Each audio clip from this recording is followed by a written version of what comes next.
Ada orang tanya aku, Nal, mana nak cari 3D file ni? Jom, aku tunjuk kat korang 3 website yang share 3D file. Let's go! Alright, so website pertama korang boleh search makerworld.com.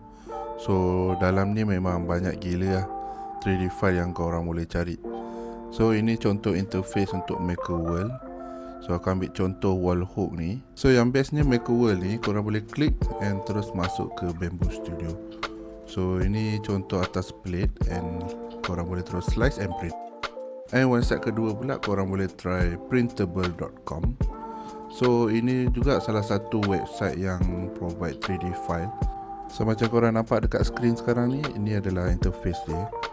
So dekat atas tu ada 3D model, korang boleh tekan dekat atas tu.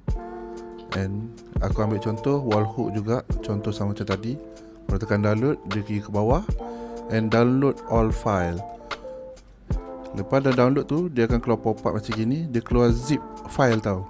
Bila dia dah keluar zip file, korang save dia dekat mana-mana. And korang kena extract dulu. Extract, save je dekat tempat yang mana korang nak. And then buka je file macam biasa. Macam aku pakai Bamboo Studio and aku boleh print terus. And lastly, website yang ketiga, which is Thingiverse. So Thingiverse ni dia agak old school sikit, dia punya interface. Kalau korang tengok ini interface dia. And aku ambil contoh yang widget toy ni lah. So macam mana nak download, tekan je download atas tu. Dia sama juga akan keluar zip file. Korang save je dekat mana-mana. And korang kena extract. Biasanya kalau korang lepas extract, dia akan automatically pop up lah dia punya file tadi tu. And korang cari je 3D file yang korang nak print tu.